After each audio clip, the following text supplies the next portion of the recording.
ताज़ा घडामोडी पाहण्यासाठी आमच्या चॅनलला सबस्क्राईब करा, लाईक करा, शेअर करा आणि बेल आयकॉनला प्रेस करा. A7 न्यूजमध्ये आपले स्वागत. बनावट इंस्टाग्राम अकाउंट प्रकरणी गुजरातमध्ये एकाला अटक. एका महिलेच्या नावाने इंस्टाग्राम बनावटी ID तयार करून जनमानसात बदनामी केल्याने सेनगाव पोलिसात एकावर गुन्हा दाखल झाला होता, ज्यामध्ये आरोपीला गुजरात येथे बेड्या ठोकल्या आहेत. या गुन्ह्याच्या अनुषंगाने जिल्हा पोलीस अधीक्षक जी श्रीधर, अप्पर पोलीस अधीक्षक अर्चना पाटील यांच्या मार्गदर्शनात सेनगाव ठाण्याचे पोलीस निरीक्षक संतोष तांबे यांनी पोलीस उपनिरीक्षक सोनकांबळे, TK वंजारे, मार्कड यांचे तपास पथक तयार करून गुन्ह्यातील आरोपीस अटक करण्याच्या सूचना देऊन पथकाला गुजरातमध्ये रवाना केले होते.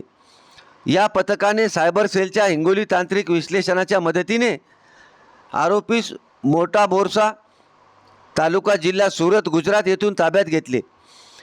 ही कारवाई पोलीस अधीक्षक जी श्रीधर, अप्पर पोलीस अधीक्षक अर्चना पाटील यांच्या मार्गदर्शनाखाली गुन्हे शाखेचे पोलीस निरीक्षक विकास पाटील, पोलीस निरीक्षक संतोष तांबे, सहपोलीस निरीक्षक शिवसाम घेवारे, पोलीस उपनिरीक्षक Maruti Sonkamble, TK Wanjare, marked, cyber सेलचे इरफान पठाण, दत्तात्रय नागरे यांनी केली आहे.